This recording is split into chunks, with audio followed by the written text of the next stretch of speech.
shamayim Adam. Oh God. How did that sound, Alex? Good. Do you mind just doing it one more time? Oh, I thought he was too. Yeah.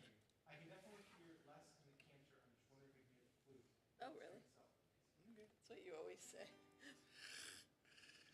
All right, why don't we do the English first, just to To fill Go it, through. finish it. Right, during the for right now, just for program? sound check Okay. purposes. Okay. Oh God, my God, I pray that these things never end. The sand and the sea, the rush of the waters, crash of the heaven.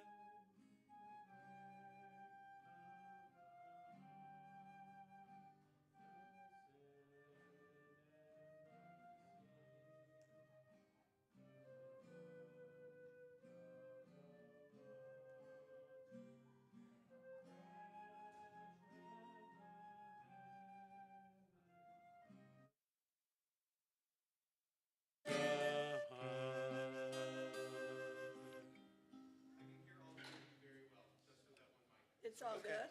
Okay, good. Well, I do have my guitar on, too. I don't know, I can turn it off during that moment if it's picking up. I'm hearing the flute very well, and I gotta imagine that the podium mic is picking up more of that than your guitar mic. So Okay, Can you hear I me? think we could try with the guitar mic off and see if we I still mean, get you're the right there, but okay. If it works the way that you've got it, I won't change anything from what I'm currently doing. Great. Why don't we do a quick test without the guitar, just with the singing and the flute, just to see if there's any pickup from the. okay. I'll just get Just you you I'll and give you me the for a key. minute. Just So, the two of us. Just the two of you he For a wants to minute. hear for a moment. You and I? Sound check, yep. Ready? Oh God, my God, I pray that these things never end. The sand and the sea. It's fine? Okay, perfect. Okay. So we'll remember to maybe pull this.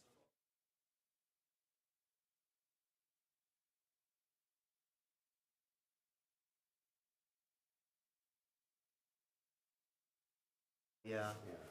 Well, Well, whatever it is. It feels like it was like somewhere between a third and halfway through is what I saw when I was just looking at the outline, but Can you and I tune quick?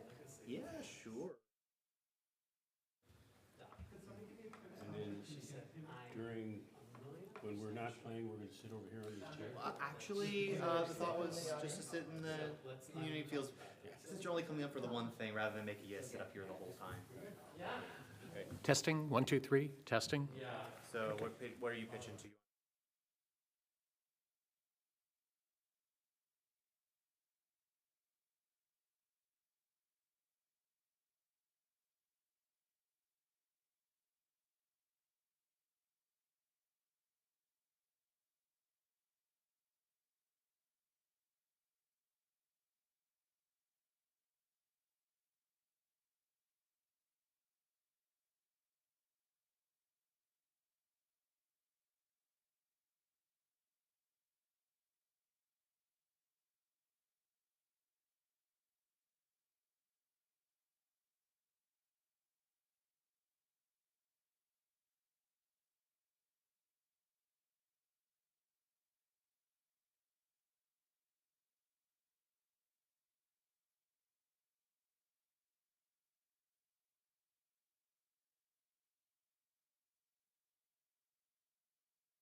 Everybody, we're going to start in a few minutes, so if you can take your seats. Also, the people who are going to be with us online, take your seats. And if you are a participant, if you are a reader, a candle lighter, please make sure that you register with Orly, who's got the black top with white polka dots. We want to make sure that everybody is here.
Welcome, everyone.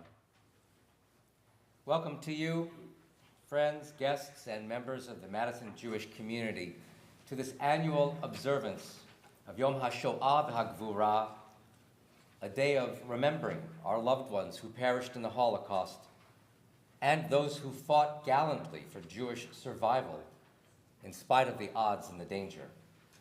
Thanks go out to the Jewish Federation of Madison's organizing committee, this year led by Livia Asher and Paul Grossberg, along with Alan and Orly Klugman. And if you start naming names, you tend to forget people or you don't know everybody involved. So I hope that Alan will fill in those gaps of people I may not know about who helped to organize this program.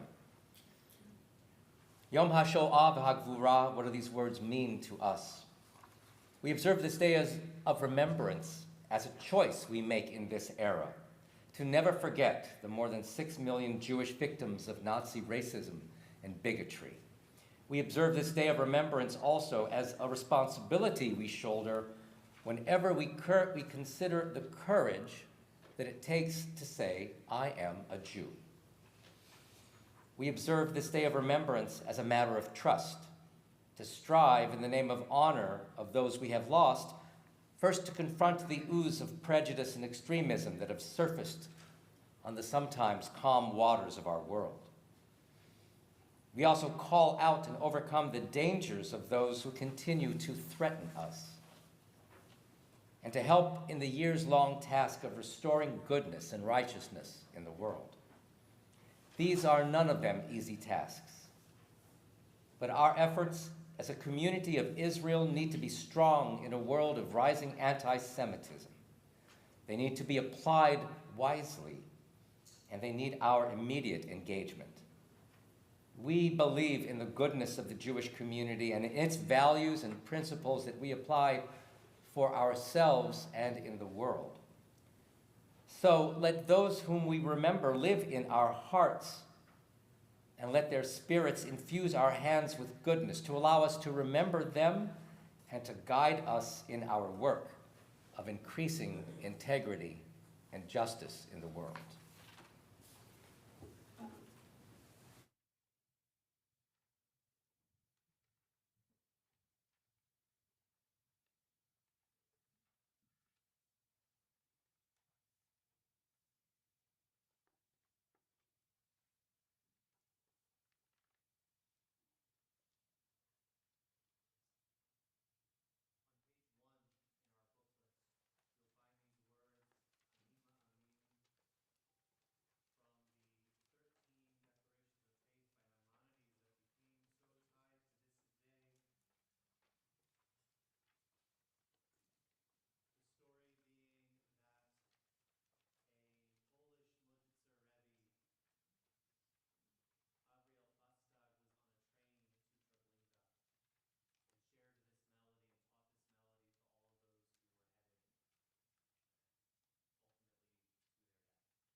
But if we want to receive in this moment, that's also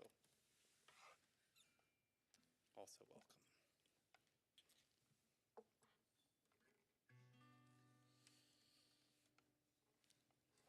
Ani mamin be'emuna shlema beviat HaMashiach. Ani mamin be'emuna shlema beviat HaMashiach. Ani mamin be'emuna shlema beviat HaMashiach. Ve'af al pi she'ismamea achake lo b'chol yom she'yavo. Ve'af al pi she'ismamea achake lo b'chol yom she'yavo. Ani ma'amin, ani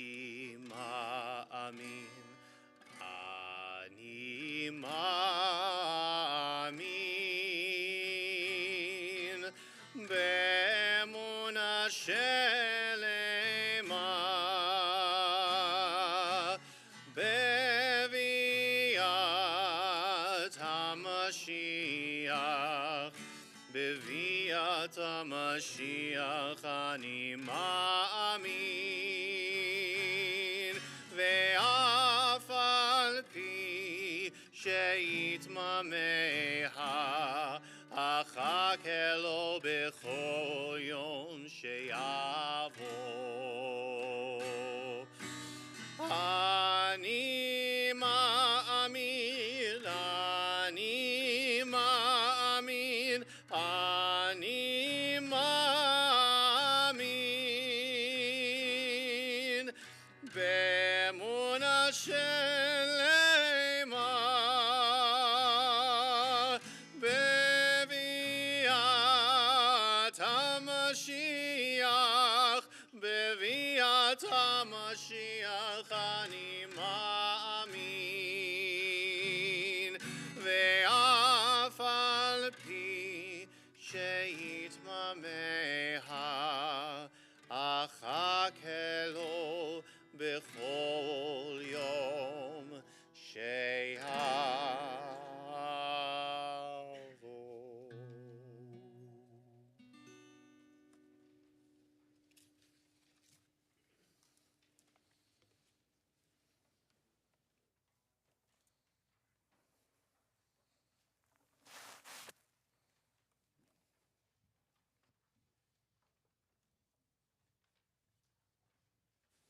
We're going to shortly begin our candle lighting service to remember and honor those people who suffered and those people who were murdered by the Nazis solely because they were Jewish, and along with them, members of the LGBTQ community and gypsies and others who suffered the same evil.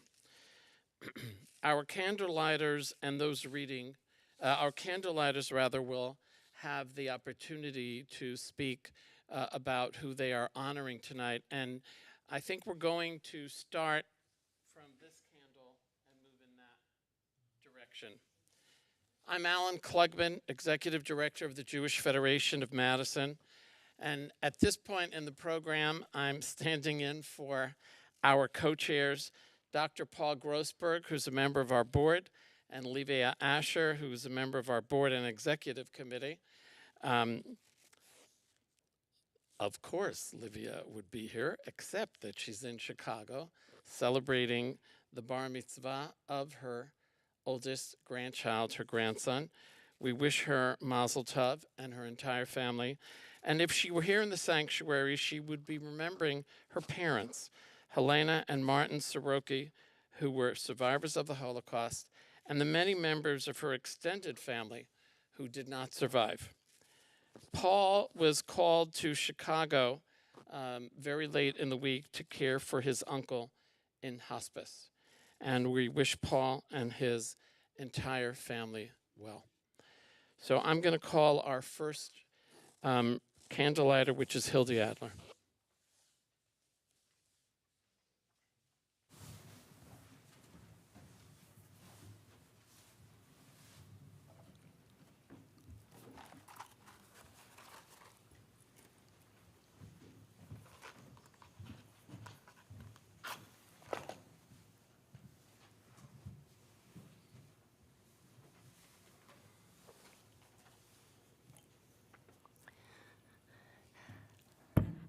I'm lighting this candle tonight in memory of the many members of Julius's family who perished in the Holocaust, but particularly his aunt, Philly Adler, who lived with him in his house in that little town, and whom he dearly loved, and who for some reason was not able to make it out with the rest of the family.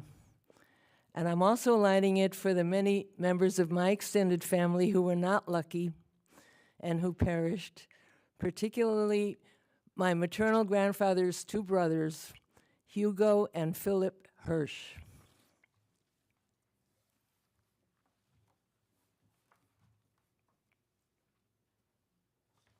The world of Eastern Europe rises before us. thousands upon thousands of little children learning Torah, homes in which the Sabbath candles brightly burned, streets where walkers argued point of law, and where the outside world was far away. There was poverty and lack of vision too, but there was a depth and a greatness which we have no longer, and we weep for what is lost. ואתה תצווה את בני ישראל ויקחו אליך שמן זית זך כתית למאור להעלות נר תמיד. You shall command the people of Israel to have them bring you clear olive oil, crushed for lighting, to keep the lamp burning constantly.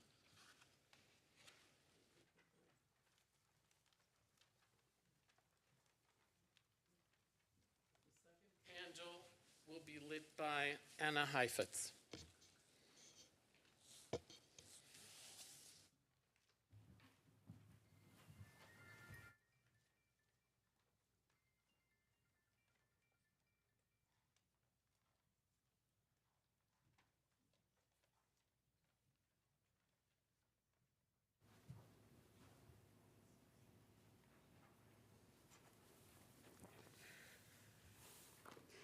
In May 1940, my mother, my father, my brother, and myself left Belgium in the hope of escaping the Nazis, in the hope of reaching America. Somehow we did. My mother's family was not as lucky as we were.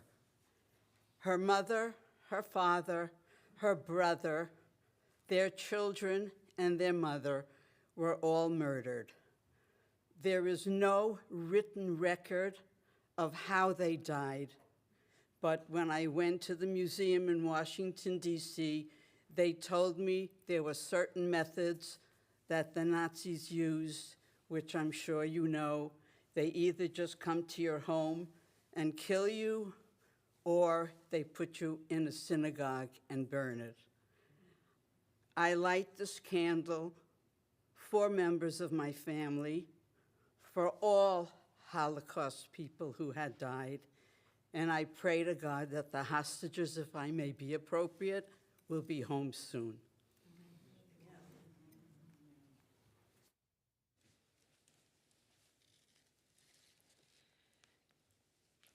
And there was Western Europe, where Jewish life had flowered into a golden period of creativity. Thank you. Scholars, poets, merchants, artists, and musicians joined ancient and modern vision in a joyous celebration of life. The world had a special glow, and genius resided within the Jewish community. Then, creation was followed by destruction.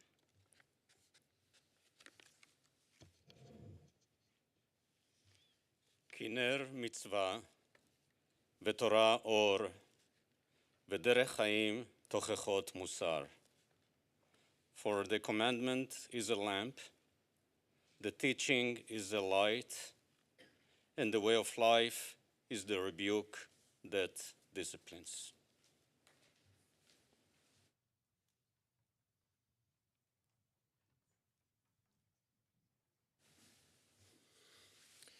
For the third candle, Louise Elbaum.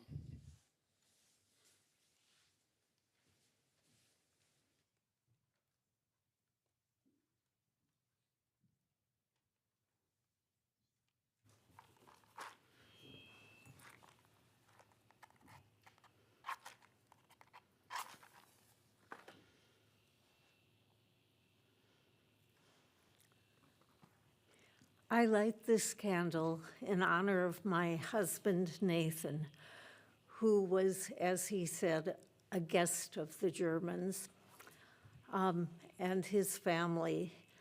And I honor them because what Nathan brought back from his experience in Auschwitz and Majdanek and other camps too was a wonderful commitment to his caring about other people.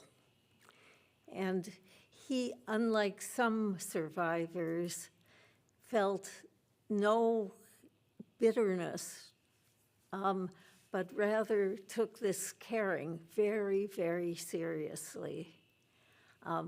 He lost most of his family. His elder brother also survived, but didn't have that spirit that I just admired and loved in my husband so much.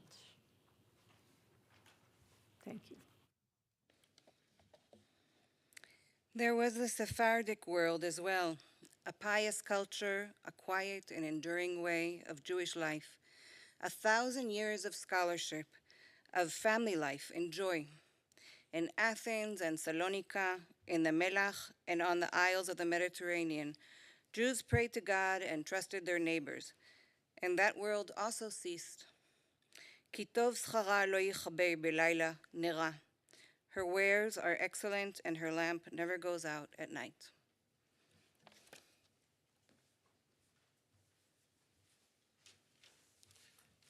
For the fourth candle, Dina Williams.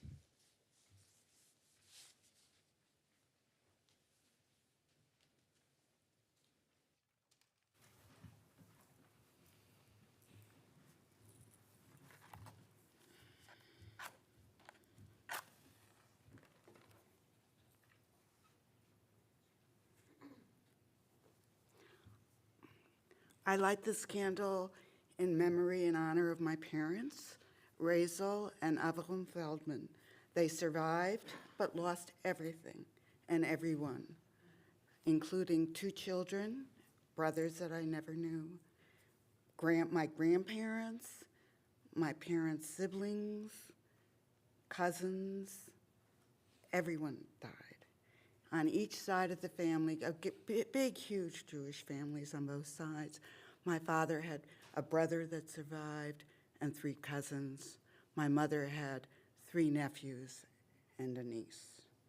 And they were fortunate to live, but in their eyes, there was always sorrow. And so I remember them, my parents, what they went through, and try to think of the family I lost that I never knew. As darkness covered the Jewish world, fire burned the books and the buildings. Night and fog swallowed up the people on their way to death. We weep for them. We yearn for them now. Ner liregli devarecha v'or netivati. Your words of Torah are a lamp to my foot and a light for my pathway.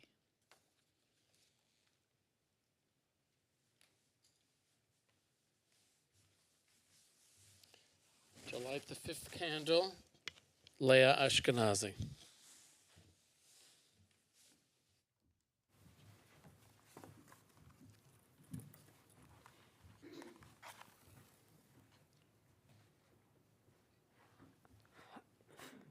I light this candle in honor of my mother and father and in memory of all the Ashkenazis who were killed in a marketplace in Nisko, Poland, 93 of my father's family members.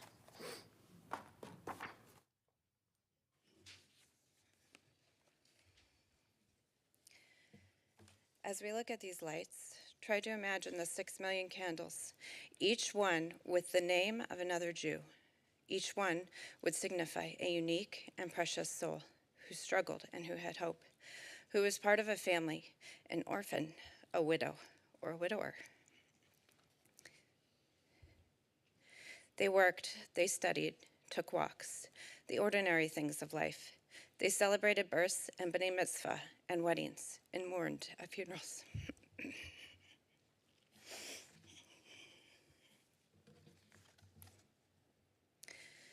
All were part of the Jewish people. Each one was a separate individual. Each one suffered, and each and every one perished. Nara Hashem Nishmas Adam, the human spirit is the light of God.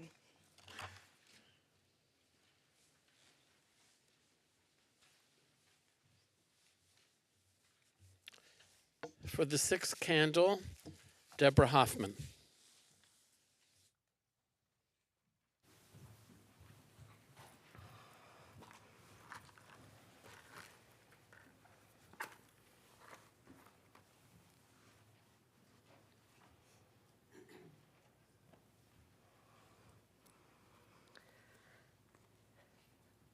I light this candle in memory of my grandmother, my father, and my uncle.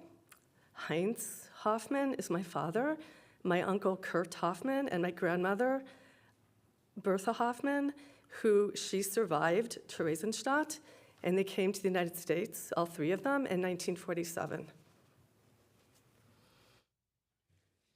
We reach toward them through their stories of lives by reciting names: Chava, Sarah, Itzikel, Yehuda. Their names, their lives are intertwined with ours. They are part of our collective memories and of our history. The Warsaw Ghetto alongside the walls of Jerusalem. The musicians of Auschwitz and the still harps at the waters of Babylon. The murdered temple singers and the children of Teresian. They speak to us softly from Babi Yar and from the transports. Vayomer Elohim yehi or vayehi or. God said, "Let there be light," and there was light.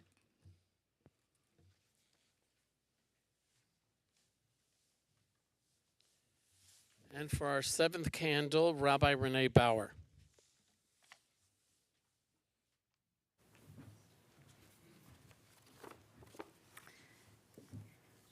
So I'm filling in for Sunday Nistari, who's the new refugee resettlement director at Jewish Social Services and is also a survivor of the Rwandan genocide.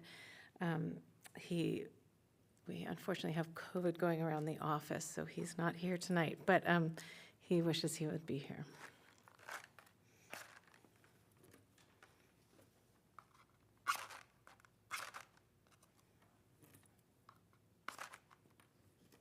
Maybe not.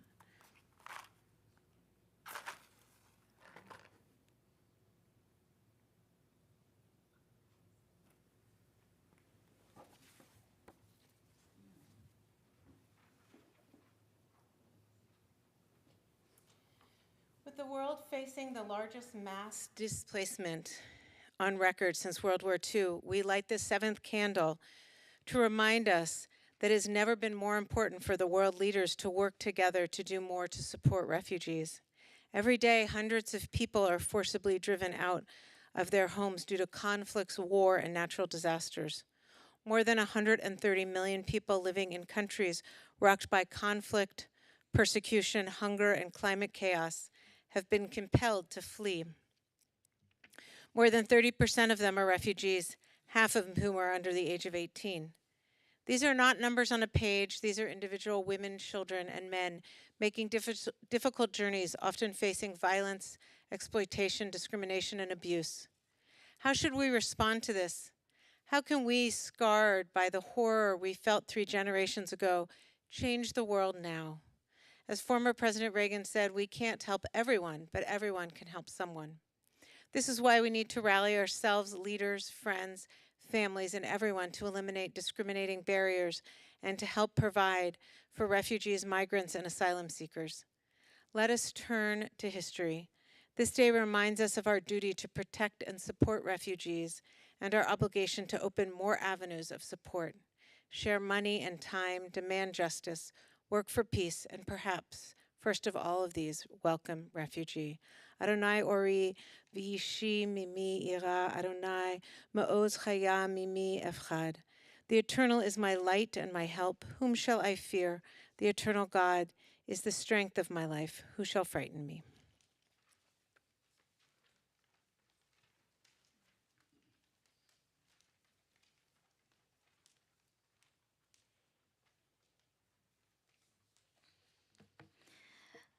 We begin with silence. The silence of death, the silence of life, the silence after destruction, the silence before creation. There are times when songs falter, when darkness fills life, when martyrdom becomes a constellation of faith against the unrelieved black of space about us. There are no words to reach beyond the edge of night, no messengers to tell the full tale.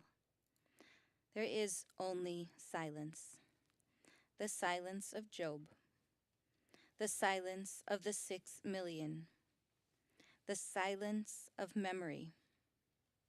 Let us remember them as we link our silences into the silence which becomes a prayer, which links us with the past, touching that darkness we cannot fully enter, the anguish which is memory and love and life and death.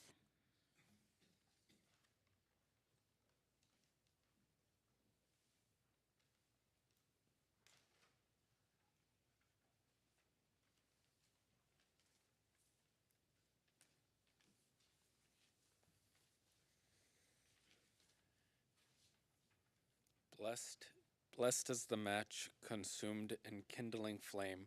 Blessed is the flame that burns in the secret fastness of the heart. Blessed is the heart with the strength to stop its beating for honor's sake. Blessed is the match consumed in kindling flame.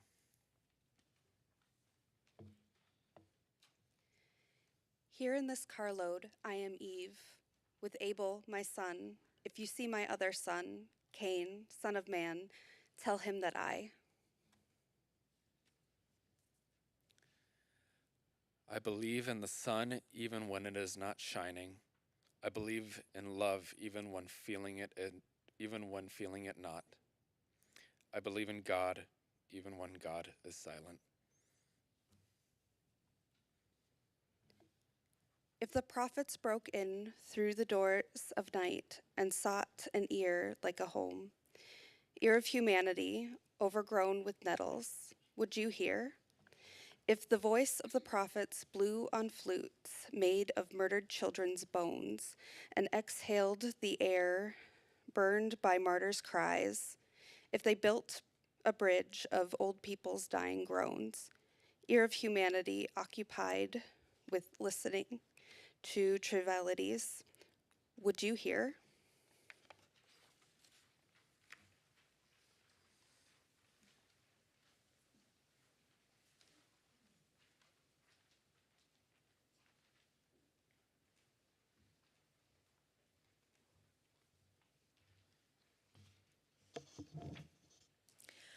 My God, are the doors really being shut now? Yes, they are. Shut on the herded, densely packed mass of people inside. Through small openings at the top, we can see heads and hands, hands that will wave to us later when the train leaves. The commandant takes a bicycle and rides once again along the entire length of train. Then he makes a brief gesture like royalty in an operetta. A little orderly comes flying up and deferentially relieves him of the bicycle. The train gives a piercing whistle, and 1,020 Jews leave Holland. This time, the quota was really quite small, all considered. A mere 1,000 Jews, the extra 20 being reserves, for it is always possible, indeed quite certain this time, that a few will die or be crushed to death on the way. So many sick people and not a single nurse. The tide of helpers gradually recedes. People go back to their sleeping quarters. So many exhausted, pale, and suffering faces. One more piece of our camp has been amputated. Next week, yet another piece will follow. This is what has been happening now for over a week, for over a year, week in, week out. We are left with just a few thousand.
It was the cold winter of 1944. In a miserable little concentration camp grotesquely called Liberos, my father took me and some of our friends to a corner in the barracks. He announced that it was the eve of Hanukkah, produced a curious-shaped clay bowl, and began to light a wick immersed in his precious but now melted margarine ration. Before he could recite the blessing, I protested at this waste of food. He looked at me then at the lamp and finally said, "You and I have seen that it is possible to live up to 3 weeks without food. We once lived almost 3 days without water. But you cannot live properly for 3 minutes without hope. I would like to be able to end the story of another miracle. I would like to, but I can't. Unless it is that our guards did not see our little celebration, but that could be because the margarine had more water in it than fat. And after some sputtering and smoke, the little flame went out. Nor did my father survive. I like to think that his spirit, which went all the way back to Abraham, is in me too, and has gone into my children. That too is a miracle of sorts."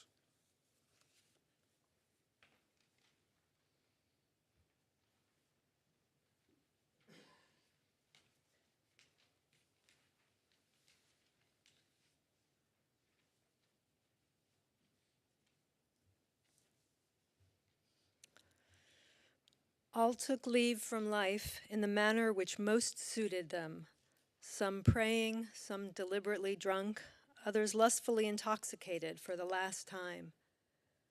But the mothers stayed up to prepare the food for the journey with tender care, and washed their children and packed the luggage. And at dawn, the barbed wire was full of children's washing, hung out in the wind to dry. Nor did they forget the diapers, the toys, the cushions, and the 100 other small things which mothers remember and which children always need. Would you not do the same? If you and your children were going to be killed tomorrow, would you not give them to eat today?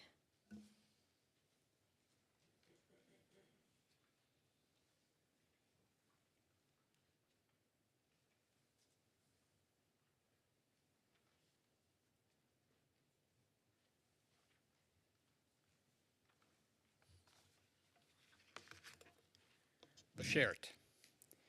These words are dedicated to those who died.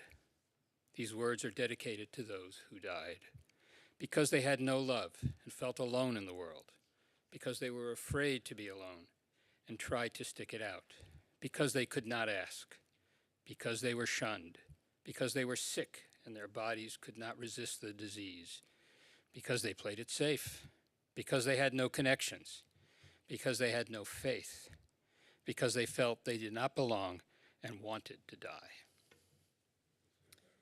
These words are dedicated to those who died because they were loners and liked it, because they acquired friends and drew others to them, because they took risks, because they were stubborn and refused to give up, because they asked for too much. These words are dedicated to those who died because a card was lost and a number was skipped, because a bed was denied, because a place was filled and no other place was left.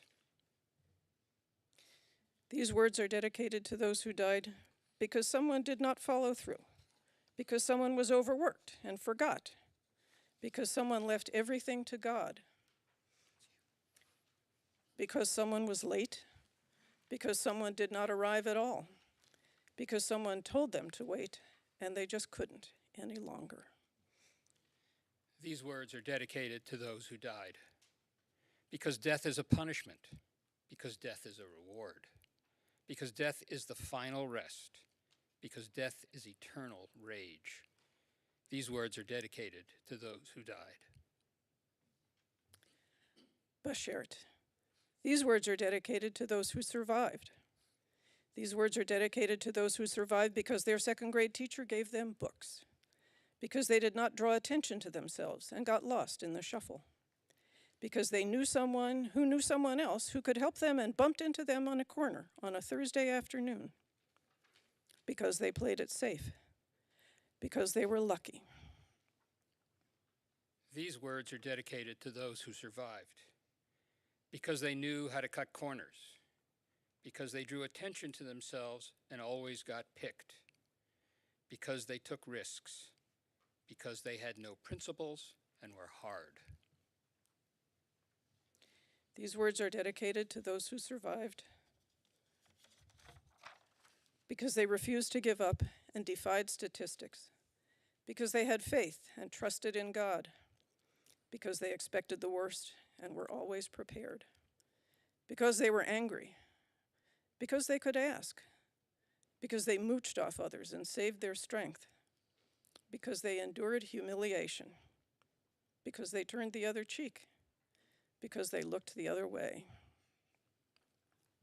These words are dedicated to those who survived, because life is a wilderness and they were savage, because life is an awakening and they were alert, because life is a flowering and they blossomed, because life is a struggle and they struggled, because life is a gift and they were free to accept it. These words are dedicated to those who survived. Bashert.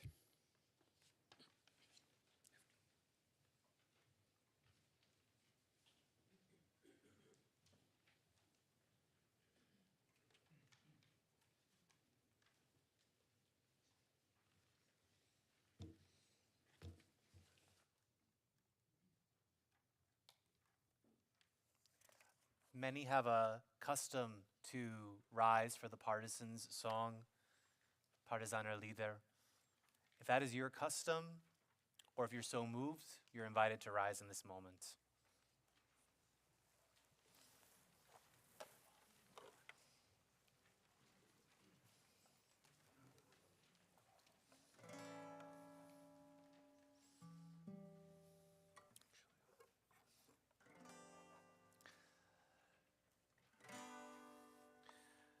Sag nit kein Mal, als du gehst dem letzten Weg.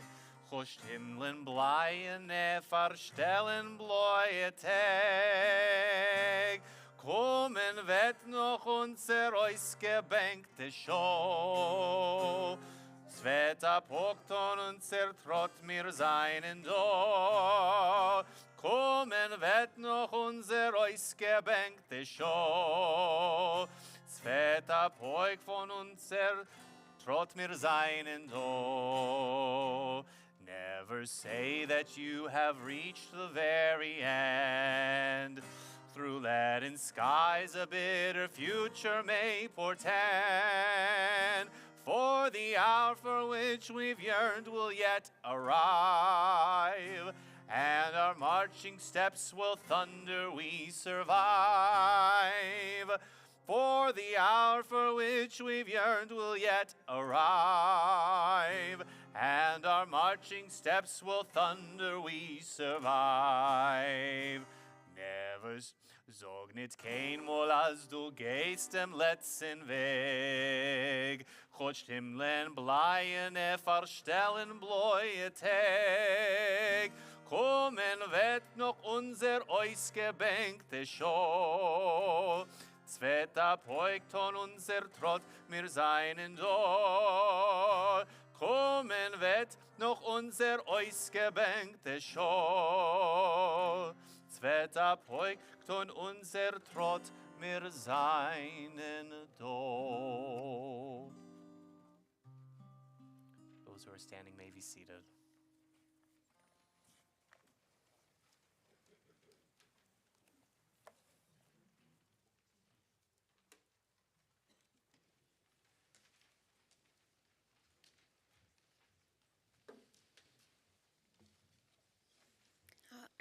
I'm here today to honor my grandparents, Jake and Fanya Heifetz, who were partisan fighters in the Holocaust and survived, although almost their entire families did not survive. There I stood on a little hill in the Auschwitz death camp, surrounded by blocks and barracks where inmates lived, suffered, died. Under the black smokestacks of the ovens, encircled by the stark whiteness of snow and ash and bone, the Polish guide explained, the grass on these plains grows abundantly in the summer and spring. Bluegrass fed by fertilizer under the soil. Come back after winter and see how lovely it is. There I stood, praying the ashes could somehow cohere, recalling the question posed to Ezekiel in the valley, can these bones live? And there came a noise, a shaking, and the bones came together, bone to this bone, the sinews and the flesh upon them, and the skin covered them above, and the breath came into them, and they lived, and they stood upon their feet, an exceeding great army. Behold, O my people, I will open your graves, and cause you to come out of your graves, and bring you to the land of Israel. There I stood on a lofty mountain in Jerusalem. Before me, the vast host of the Jewish people, in schoolrooms, in cities, in factories, in villages, in battle, in peace. God, remember the souls of the departed, and guard over the resurrected children of Israel in the land of Israel.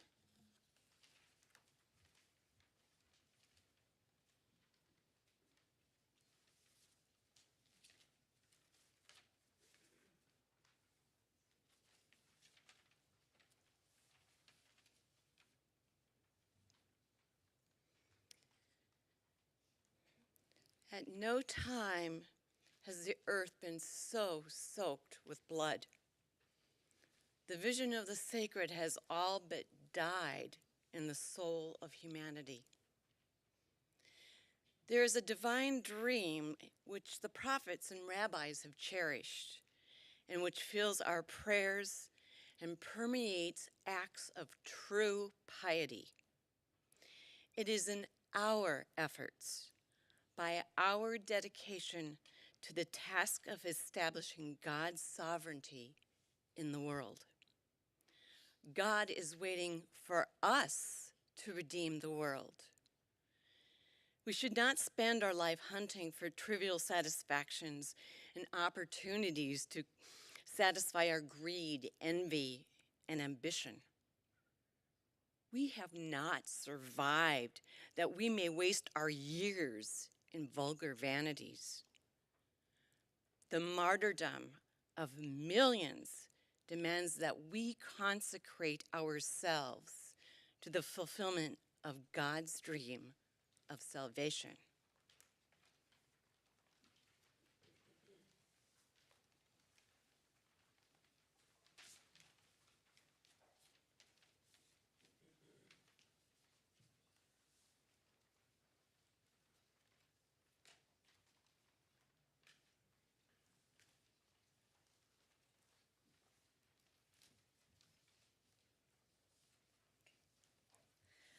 We are here as representatives of Midrashah, our community's Hebrew high school program. When our students arrive at Midrashah, they've had varied Jewish and secular educational experiences, and typically the Jewish history, cultural, and religious experience have happened peripherally in secular schools. Through our years of study together, we are privileged to take the time to deeply dig into topics that they may have only scratched the surface on, or not encountered at all, or not encountered from a Jewish perspective. The resilience and everlasting hope found in these stories and in our community is something I've been honored to experience anew with our students every year and to empower them to take with them. Our students report that Midrashah is a place where they not only feel safe to be Jewish, but proud as they learn more and more about our shared history and strength of community. It is a special place to be with their Jewish friends, as many students do not attend school together. This year, as more and more instances of anti-Semitism happen in schools and online, we continue to come together, lean on each other, and build each other up. Now let's hear from the students. For our community service project and our social justice class at Midrashah, we decided to contribute to the Bracelets for Israel project. We spent the past few weeks learning about this project and making bracelets for it. This was started by Sarah Klein at University of Boulder. She wanted a way to show support for Israel after October 7th. So far, the organization has raised almost $11,000, and the money's been donated to emergency services in Israel, hospitals, care packages for infants and new mothers. Along with the bracelets, we're also giving out these blue square pins. The blue square stands for the hashtag Stand Up for Jewish Hate. It's the campaign started by the Foundation to Combat Anti-Semitism, and the goal is to raise awareness about the widespread of anti-Semitism and to celebrate Jewish identity.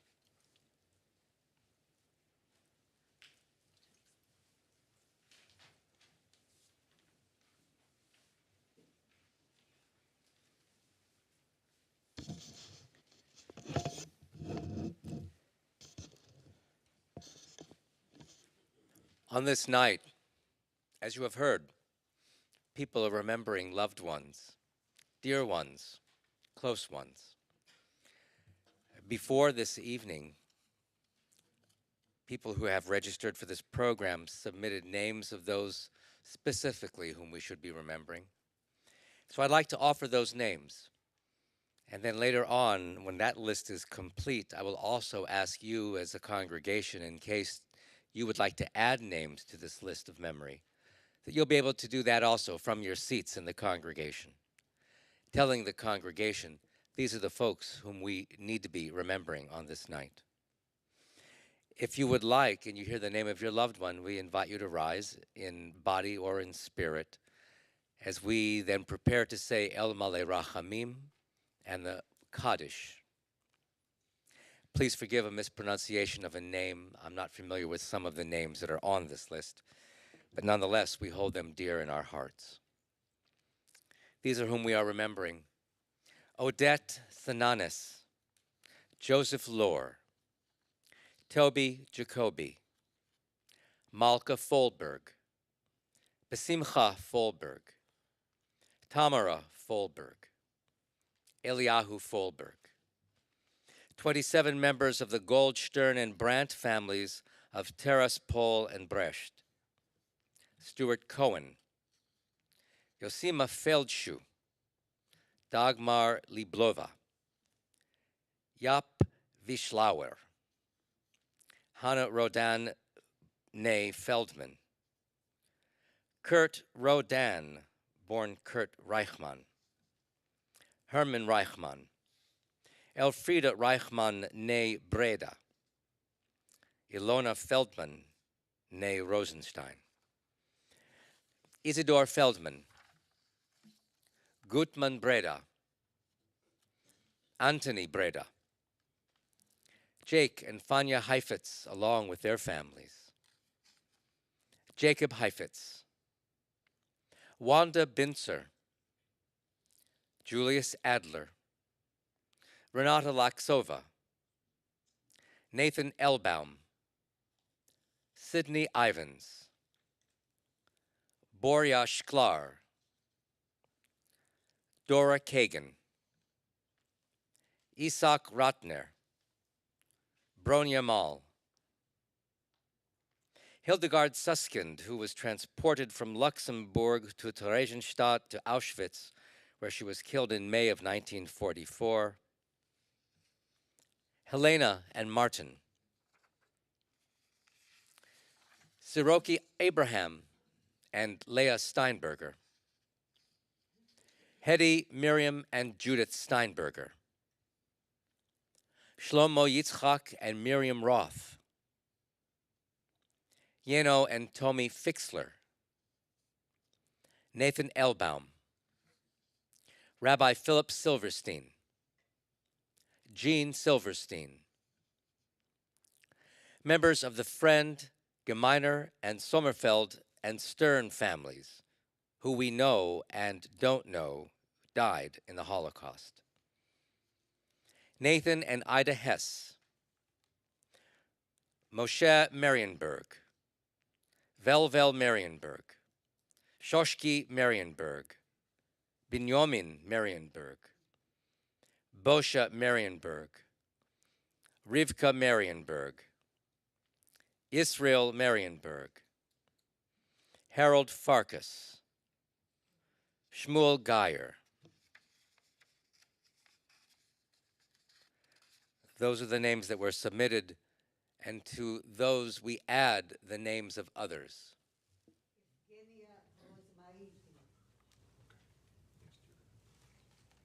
My grandfathers, Yeshua Pressman and Osei Kaplan, who were killed in the Warsaw Ghetto, and my grandmother, Berta Kaplan, who was gassed in Treblinka, and dozens of my parents' family.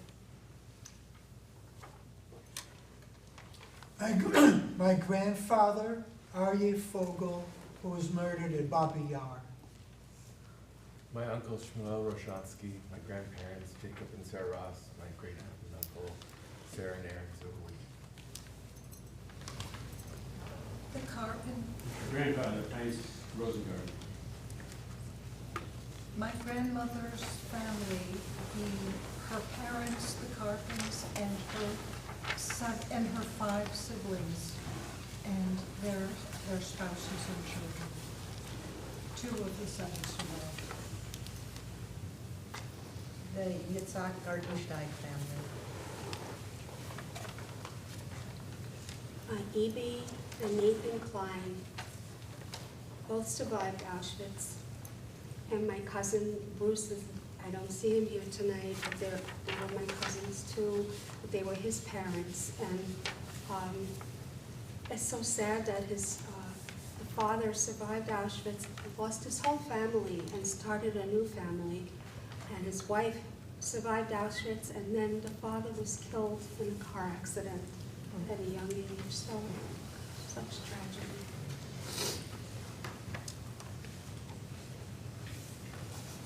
Great aunts, Nechama Shvid, Luda Shvid, Piper Shvid.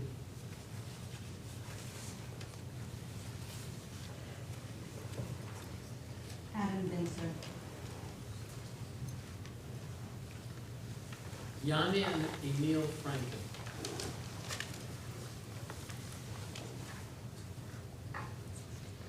Ones whom we should be remembering, please.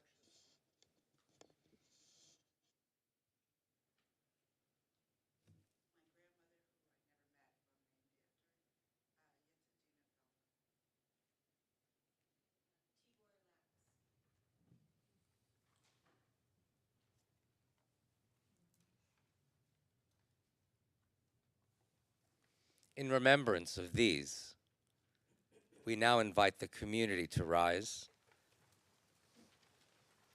and we offer a special El Malei Rachamim for this event, Yom HaShoah v'HaGevurah.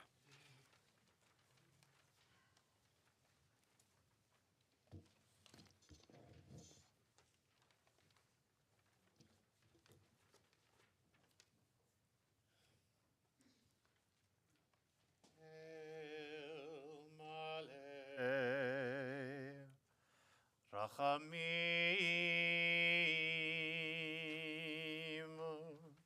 Shochel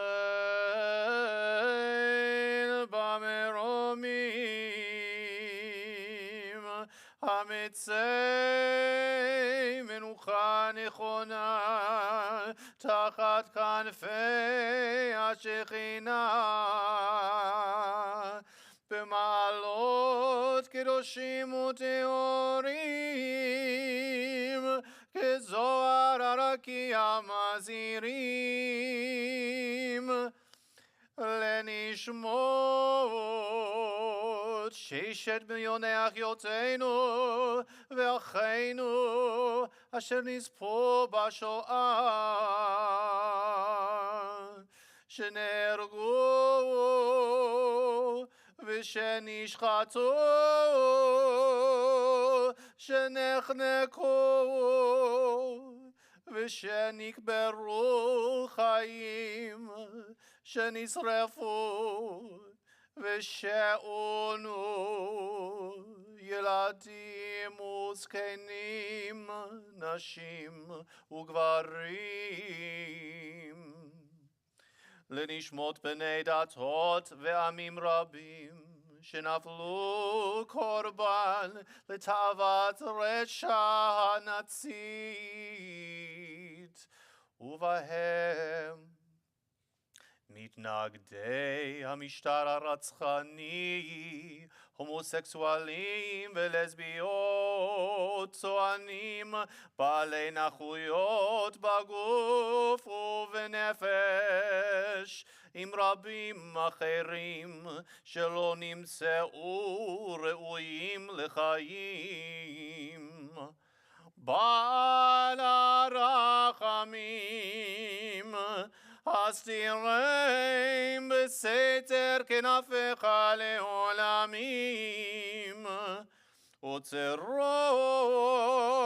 בצרור החיים את נשמתם, בגן עדן תהא מנוחתם. אדוני הוא נחלתם.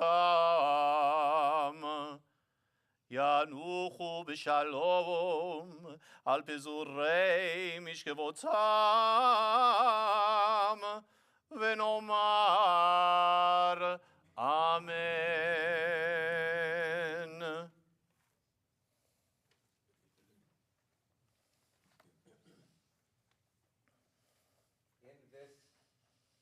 In this prayer book tonight, we have a special Kaddish. It was composed by Elie Wiesel. And we alternately say the words of the Kaddish interspersed with those places that we remember where our loved ones perished, were tortured, spent years, days, months, minutes. On page 17, we continue.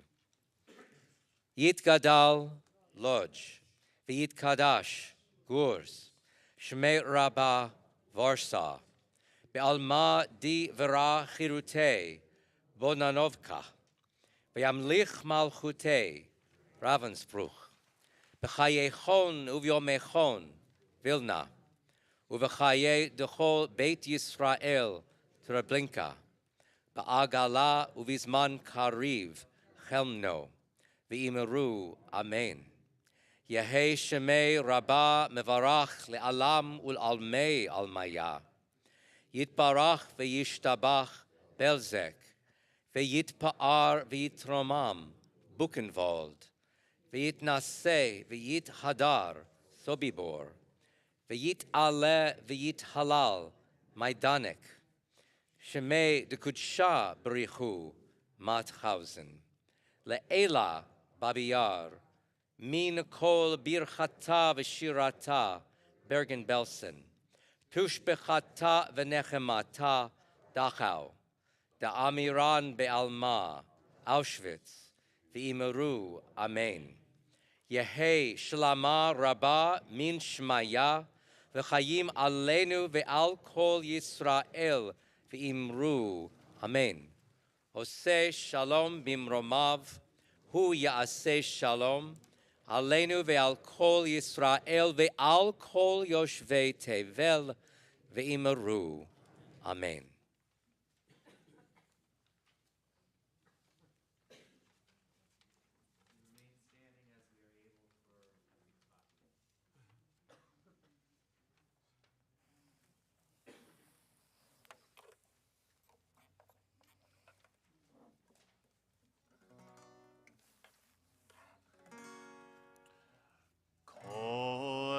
בלבב פנימה נפש יהודי הומיה ולפתי מזרח קדימה עין לציון סופיה עוד לא עבדה תקוותנו התקווה בת שנות 2000, להיות עם חופשי בארצנו, ארץ ציון וירושלים. להיות עם חופשי בארצנו, ארץ ציון וירושלים.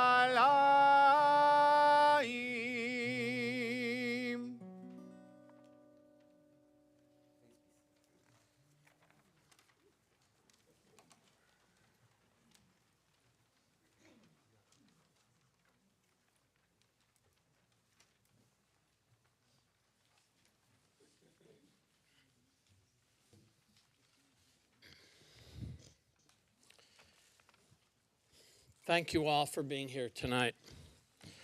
On this very, very somber occasion, our annual commemoration of Yom Hashoah, let me acknowledge with the greatest of appreciation the work of our co-chairs, Livia Asher and Paul Grossberg, who put together a program tonight with great dignity and great heart.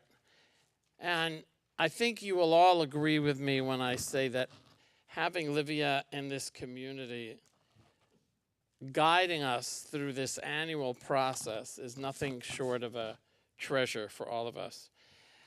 To those thanks, I want to add my thanks to Ann Schlimovitz, our Director of Marketing and Public Relations.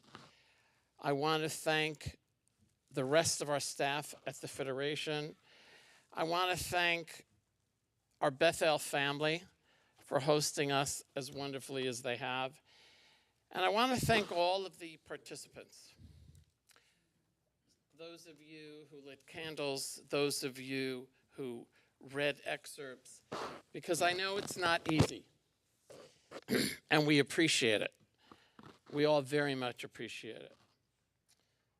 On February 26th, at exactly 9:50 a.m., I remember the time because I was checking my watch as I put on a bulletproof vest and got off the bus with 40 other members of the Board of Governors of the Jewish Agency at Kibbutz Nir Oz. What was a tranquil, beautiful settlement where the founding members came to live side by side with their Palestinian neighbors, to be in peace and to live in partnership. This kibbutz is where the barbarism started on October 7th. We made our way to what remained of a beautifully maintained group of senior cottages. And my mind wandered back almost 40 years to March 17th, 1985, the day that I stood for the first time at the gates of Auschwitz, right under the sign, Arbeit macht frei, work sets you free. Oh, sorry. Okay. Okay. And we entered what was left of the home of Sarah, age 85. After she was horribly and brutally raped and murdered, they doused her house with gas and set it on fire. Her charred body was found in her Lazy Boy rocker. We know this to be true because the terrorists took videos of themselves. And they were proud of themselves, and they posted them on social media. And somehow, one of Sarah's granddaughters, who happened to be traveling in Japan post-army, happened to be on social media, happened to see this, and alerted the rest of the kibbutz. I listened to the dignified story of how Sarah lived her life while I stood in the ashes of her home, and I wondered to myself just how much of her human matter was left right under my feet. Yes, my friends. Yes, yes, yes. This is our second Holocaust. We are guided, my friends, and shaped by memory.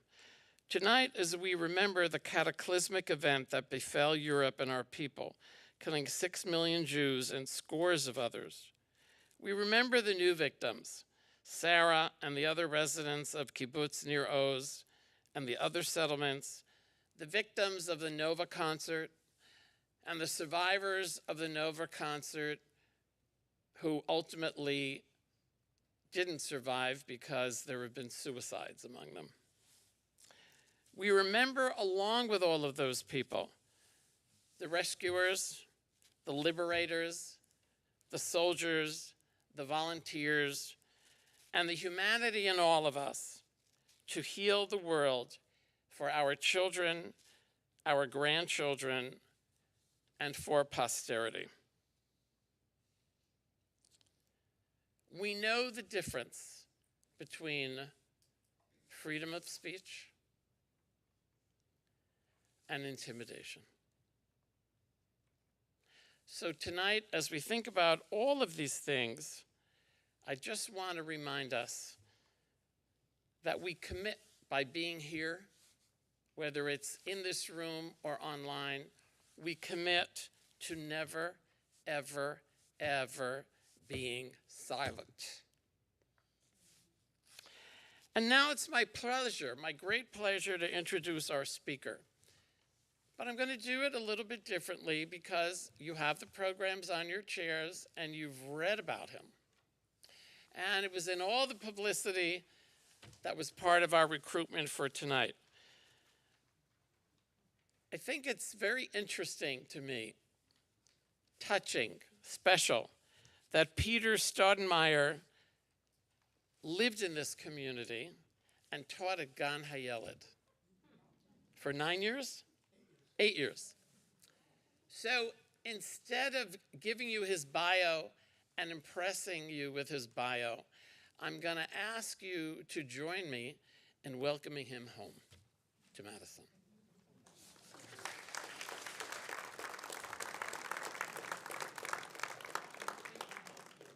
Peter has agreed to answer questions. That's why you have 3x5 cards on your chairs and pens.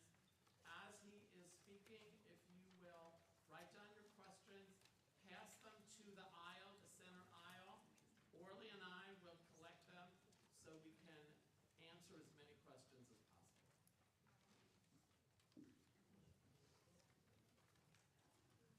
I think I'll stick with the. Think so? Yeah, I mean everyone else has been doing it. I'll try.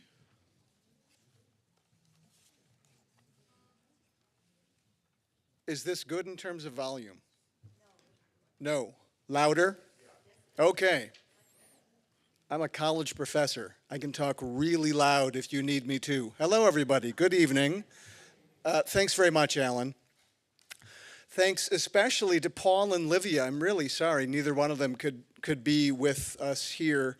They were the ones who invited me, and I owe them a lot for all the work they did for this. But also, thanks to all of you for letting me join you this evening and for sharing your stories. As Alan mentioned, it's really a special honor for me to be here. I used to work at Gan Hayeled, and that was a long time ago in the 1990s. And for the first few years, I don't remember exactly, but I think for the first 4 years that I worked at Gan, we were located right here at Temple Beth El. So this really is a homecoming for me. And I have been thinking about that a lot as I prepared my remarks for this evening. I think it makes a difference for how we understand the difficult historical material that I am going to be talking about. It's Yom HaShoah, so nobody needs a trigger warning, unlike my students sometimes these days, but I'm going to be talking about some difficult historical material this evening. It's a solemn occasion, so I have been reflecting on what it means for a person like me, that someone like me had that experience of working at a Jewish preschool here in Madison, Wisconsin 3 decades ago. This will sound strange for some of you in the room who don't know me, but I'm not Jewish. I am a historian of anti-Semitism. I study anti-Semitism. I'm a scholar of anti-Semitism, but I have never had to face anti-Semitism at a direct and personal level. And the years that I spent teaching at Gan Hayeled with those kids, with their families, with my fellow teachers, those years taught me lessons that I could never learn in a seminar room or in an archive or what have you. And that has shaped the way that I approach these issues ever since. One of the things that historians do when we look at especially harrowing parts of the past is we try to put them into perspective by examining the longer-term context within which the events unfolded. Before the Holocaust even began, there was an 8-year period of Nazi rule, 1933 to 1941, which is often seen as a kind of laboratory for all of the worst forms of anti-Semitism playing themselves out as a prelude to the genocide itself. I want to ask some hard questions about that standard perception. Hence, the title of my talk this evening, it's on the program, Anti-Semitism in the Third Reich. Was Germany different? What I am asking us to consider is whether German anti-Semitism during those first 8 years of Nazi rule was fundamentally different from other forms of anti-Semitism prevalent in Europe and elsewhere during the 1930s. And I'm asking us to think about what that might tell us about the nature of anti-Semitism, whether historically or in today's world, and what it might tell us about the factors that gave rise to the unprecedented violence of the Holocaust. When the Nazis came to power in 1933, they didn't have to invent new anti-Semitic beliefs or new anti-Semitic images or even new anti-Semitic practices or attitudes or what have you. They were able to draw on a wide range of existing anti-Semitic assumptions that were already shared by broad sectors of the German public, often in incoherent and indistinct form. What the Nazis did was to try to sharpen and focus those anti-Semitic impulses and give them concrete direction. But the underlying currents were already there long before the Nazi Party itself even came into existence, much less came to power. European anti-Semitism didn't arise in a vacuum. It didn't come out of nowhere. It was deeply entangled with the dynamics of capitalism, with the dynamics of colonialism, with the emergence of the nation state, with the dilemmas of democracy and the discontent that so often accompanies it, with all of the problems that mark societies transitioning from traditional to modern ways of life. And because of that historical background, many scholars view anti-Semitism not just as an ideology, not just as a worldview, but something more like a culture, a shared set of expectations, of customs, of habits that cut across differences of class, differences of confession, differences of region, differences of gender, sometimes differences of political affiliation. That is one of the things that can give an anti-Semitic mentality such dangerous potential in particular historical conditions. Under the right situation, it can appeal to social groups that otherwise don't have much in common. The trouble is, everything I have said so far could apply to virtually any European society in the early 20th century. There's nothing especially German about it. And to see what I mean, I want to share with you a kind of joke that George Mossy was fond of telling, the towering historian of Nazism who taught here in Madison for decades. I'm going to guess that a few people in the room might have known George personally. I couldn't say that I knew him, but I sure spent a lot of time around him. Let's put it that way. For people in my generation, Mossy himself was a living link to the German Jewish communities that Hitler had tried to exterminate. And given what Mossy had lived through in the 20th century, he had developed a fairly dark sense of humor.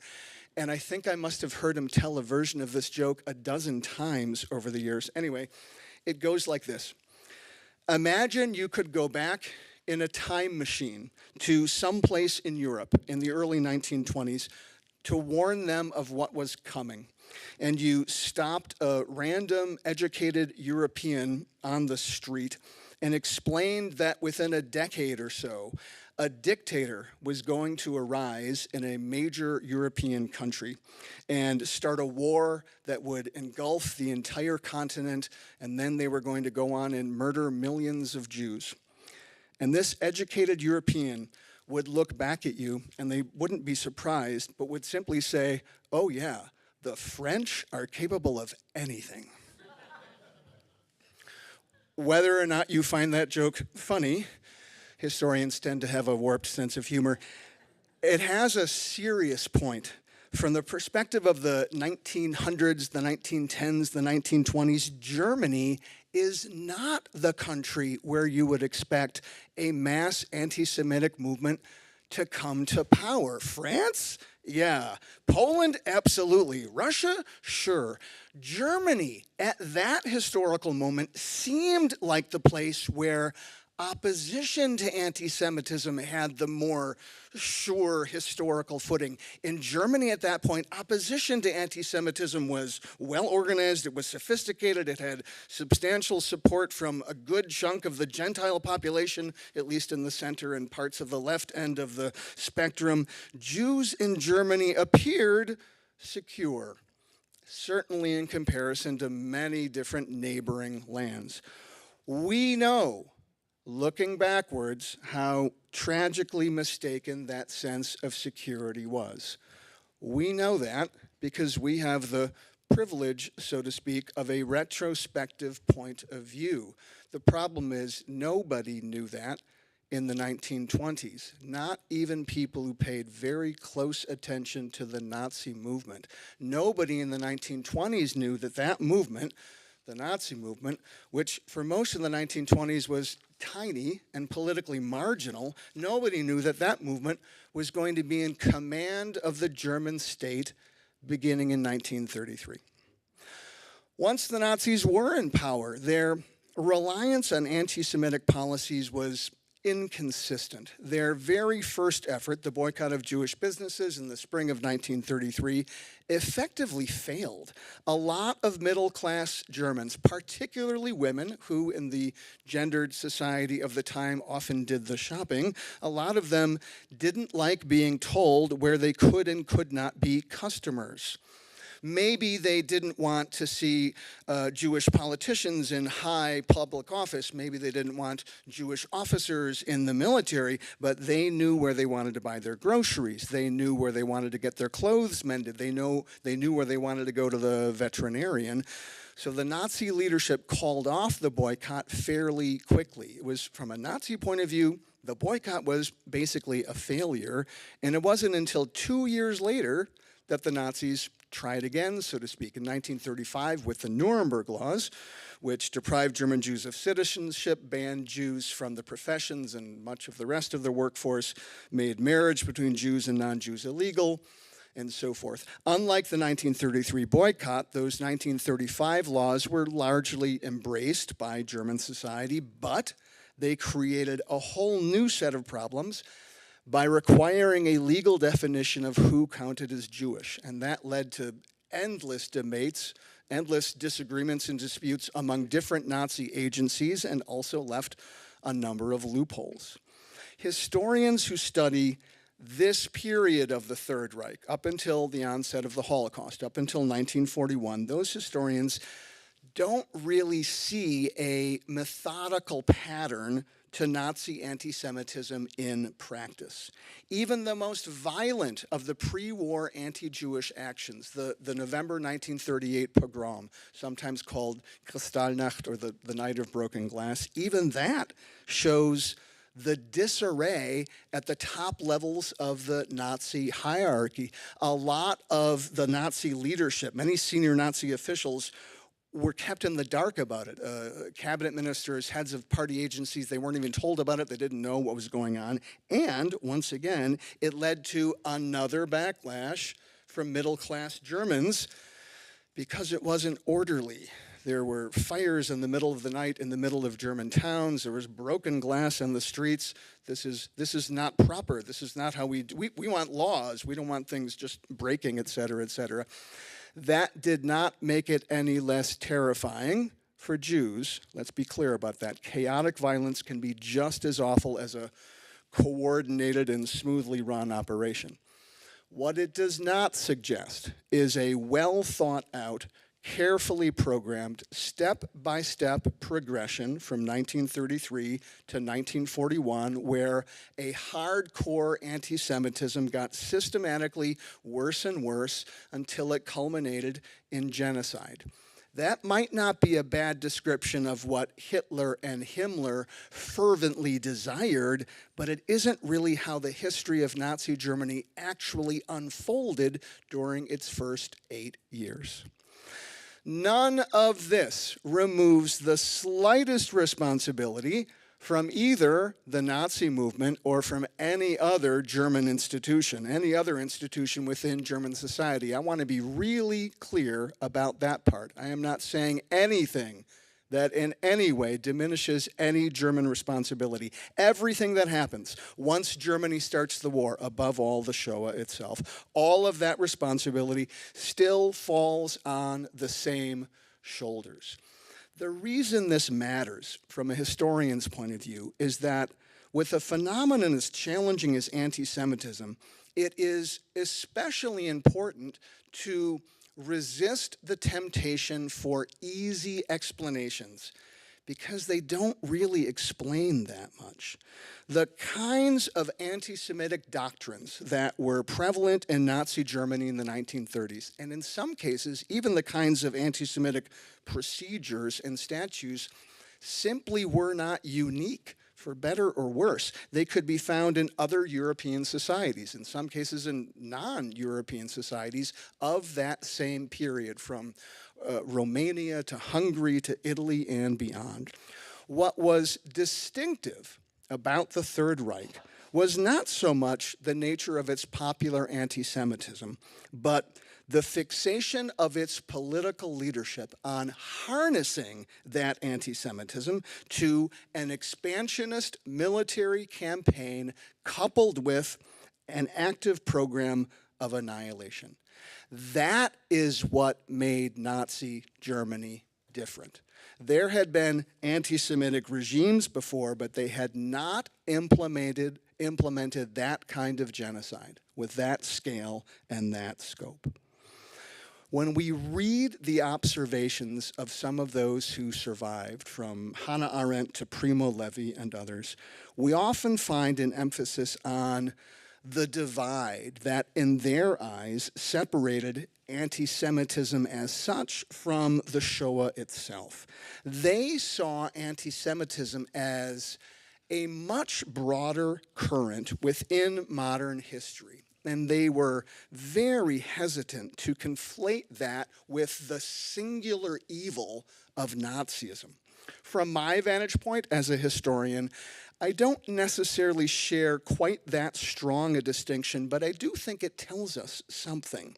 When we look back at the anti-Semitism that animated so much of German society during the Third Reich, what we are seeing is a reflection of larger structures that transcended national borders, that were not peculiar to Germany, but were distressingly common during this historical period. What was specifically German had less to do with anti-Semitism directly and more to do with the ways that anti-Semitism was bound up with other aspects of German history, with things like, with factors like wounded national pride, with authoritarian cultural traditions, with the loss of World War I, the crushing economic collapse after 1929, and so forth.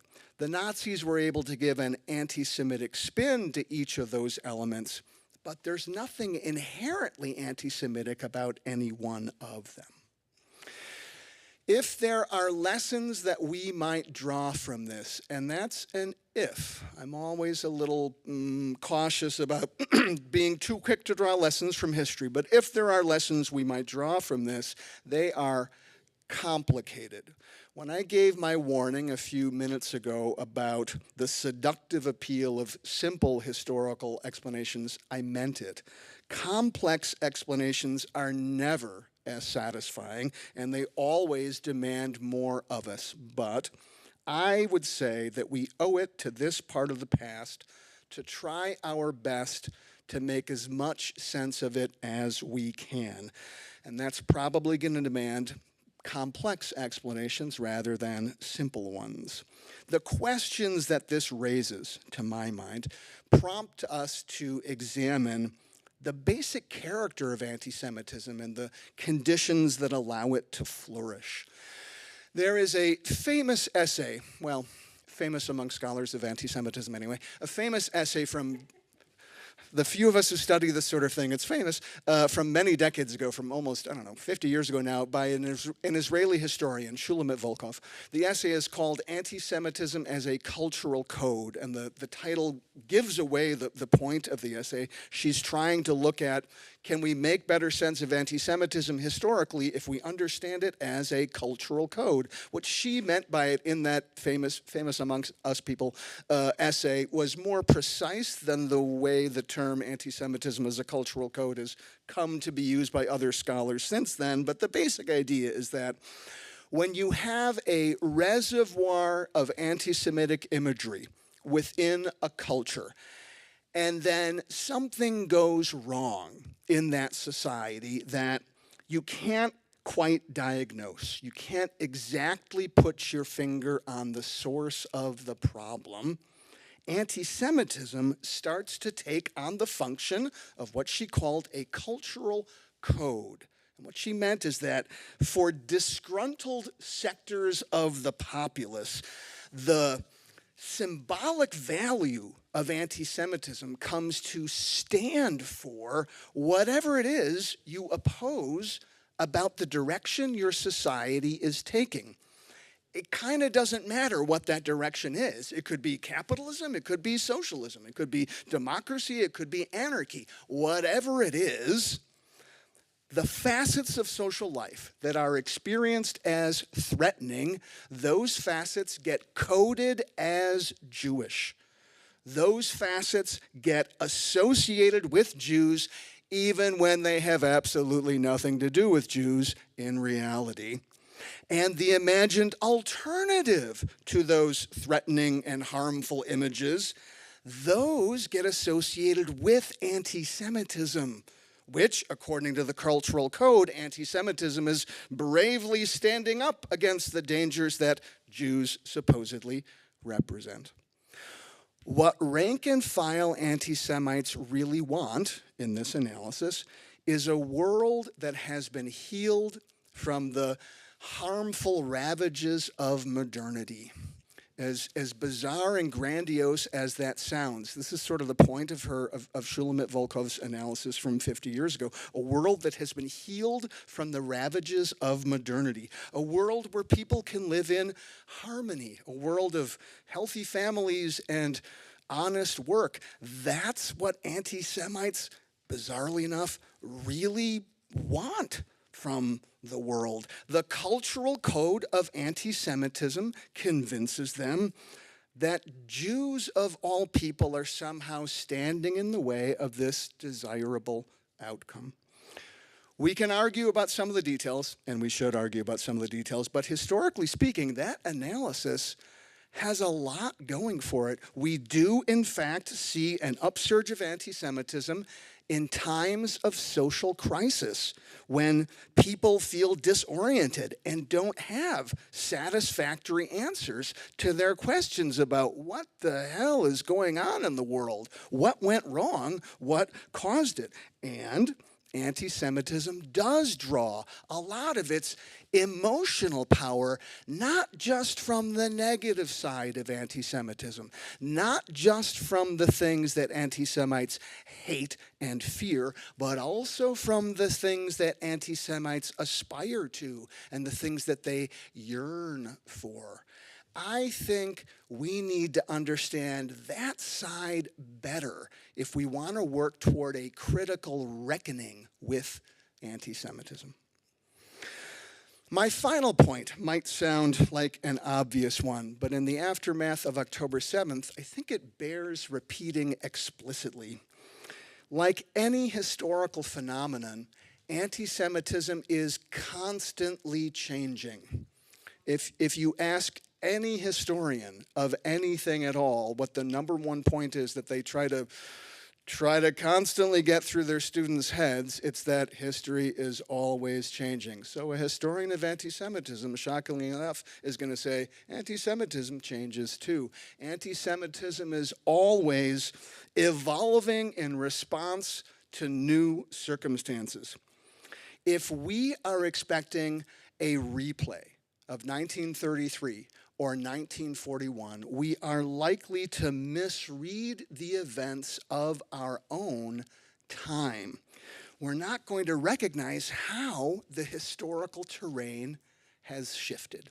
If we look back at the 5-year stretch from the Tree of Life shooting to October 7th, just that 5-year stretch, those extremely unsettling, painful 5 years, what we see is shocking. What we see is horrifying. It is hard to comprehend, truly hard. I don't want us to make that already difficult job of comprehension harder still by trying to fit it into a model borrowed from 90 years ago, from a different society, a different time, a different historical context.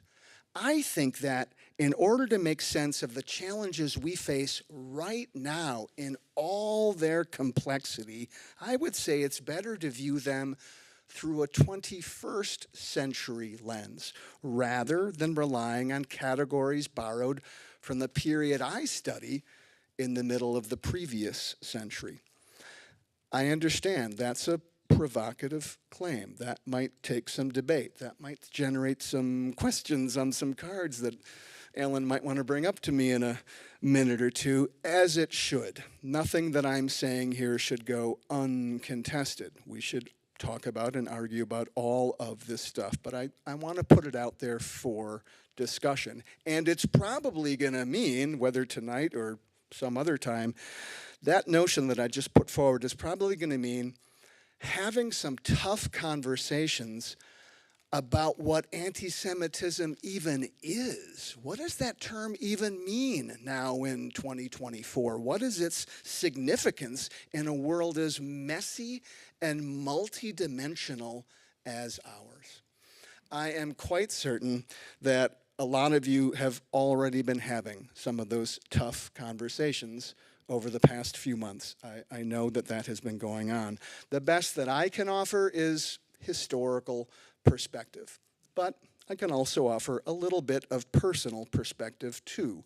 So I'd like to conclude my remarks this evening by returning to where I started when I mentioned working at Gan Haeled all those years ago. Yom HaShoah is for remembering the 6 million, but we're also here to remember the millions that the Nazis didn't get, those who survived, those who went on to build lives, to build Jewish communities around the world. despite the staggering losses that we have heard about tonight, that we have remembered tonight, despite those losses, Hitler didn't win. The children that I worked with back in the 1990s, they're grown up now. Some of them surely have kids of their own. I want us to remember that. Jewish kids are still being born, still being raised, still driving their parents crazy. All of those things are still happening. The Nazis wanted to destroy all traces of Jewish life from the face of the earth, and they failed. Even as we remember those who were lost, let's remember that as well. Thank you very, very much.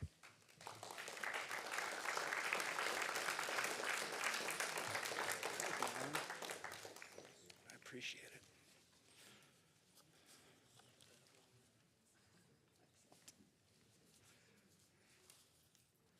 it. Okay. How much time do we have? It's already late in the evening.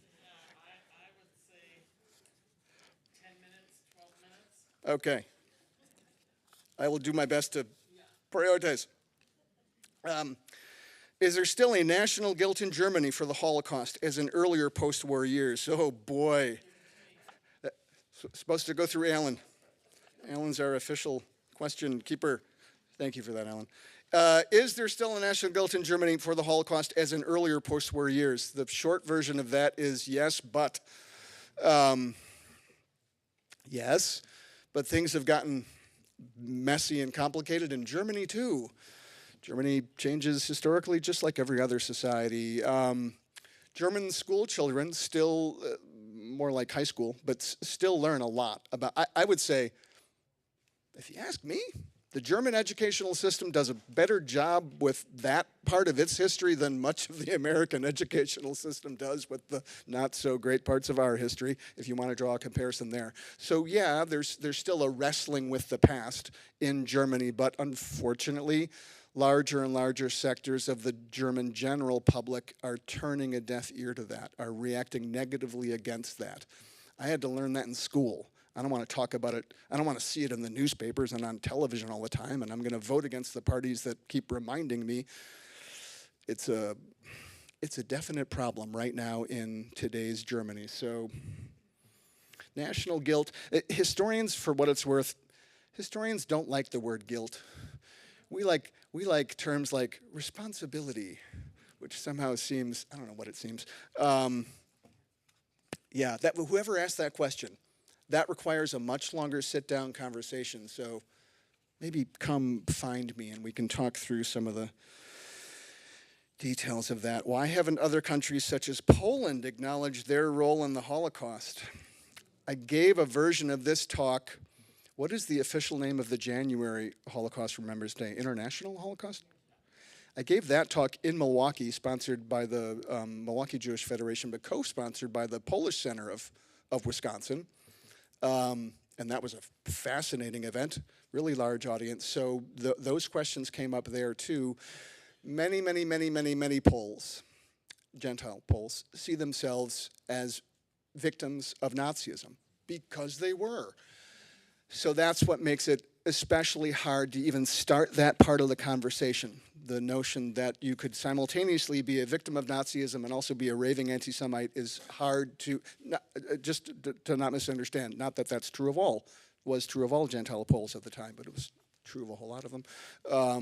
That makes it extra difficult to get that part of the historical conversation going. I am not an expert on Polish history, to say the least. It's not what I study and not what I follow, so I'm not sure how much I can really address that, but my understanding from my colleagues who do this sort of thing is that much of Polish society is still pretty shut down.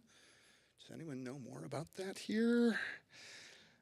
I think that discussion is not very far advanced in today's Poland. Really? None at all? No reparations? No? Okay, that's telling right there. This is right up my wheelhouse. I was raised Catholic. How much did anti-Semitism grow out of the church blaming Jews for the death of Jesus? I don't know if you all read the news a couple of days ago where Marjorie Taylor Greene came out and she still believes the Jews killed Christ. I didn't know that was even still possible in the 21st century, but just full of surprises. Yes, again, historians are all about distinctions. A lot of historians, not all, a lot of historians draw a distinction between what we technically call anti-Judaism. I don't know how much that distinction is going to matter after you get past 1800 something, and modern anti-Semitism. So the notion that the Jews were responsible for the death of Jesus, because it's such an old notion, it's been around so long, that might predate what we consider modern anti-Semitism, but it got rolled up into the modern versions as well. Anti-Semites are ideological omnivores. They will swallow anything that they think fits into their, or even doesn't fit into their mosaic of a worldview. Inconsistency will never stop them, ever. It doesn't matter if the new tidbit that they've added on to their additive worldview makes absolutely no sense compared to everything else that they've already claimed that they believe. So sure, you can simultaneously believe that the Jews killed Christ and believe that Christ was a Jew and that Christianity is a Jewish religion and that we should oppose Christianity for that reason, but also, but the Jews are still to blame for killing Christ in case some of the people out there are Christian and you want to draw them over to their side. There's no consistency whatsoever within the anti-Semitic mindset. It's just not their main concern. Logic has never been the main concern for anti-Semites. So yeah, if you look back historically, a lot of what the more scientifically minded modern anti-Semites, starting in the late 1800s, late 19th century, a lot of what they built on was an already existing basis of resentments against Jews that had an essentially religious basis due to centuries and centuries and centuries of Christian myths about Jews. Even though these newfangled modern anti-Semites were usually agnostics or atheists and didn't believe in Christianity themselves, they were more than happy to take some of that stuff and slightly rework it and refashion it. So sadly, yes, the notion that Jews were somehow responsible for killing Christ, which makes not the slightest bit of historical sense. The Roman colonizers, you don't even have to, you don't have to read between the lines in the Gospels to figure that part out. Jesus was a Jew. The Romans were the colonizers. They killed him. It makes zero sense. So, yes, welcome to the thought world of anti-Semitism. Should I do one more? Two more? How much time do you want me to take here? Let's do 3 more. I warn you, I'm a professor. I will keep talking until you make me stop.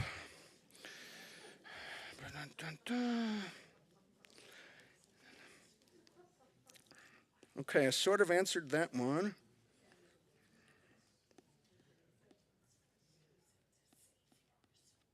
Oh, this will be a highly controversial one. Do I address it? I'll start with the easier one. Why do you think anti-Semitism has entered, this is the easy one. Why do you think anti-Semitism has entered the mainstream in 2024, and how do you define anti-Semitism today? That was the easy one. Wait till I get to the controversial one. I wish I had a good answer for the first part. Why do I think anti-Semitism has entered the mainstream today? I'm still trying to get my own head around that. A lot of that stuff has happened so fast that historians are not fast thinkers. We think slowly. We're still trying to figure out the French Revolution. I mean, I have some hunches, but my hunches are probably not better than yours. We have all lived through this striking resurgence of anti-Semitism in places where if you'd asked me 5 years ago, I would not, scratch that, 10 years ago, I would not have predicted we would have seen it re-emerge. Why is it happening?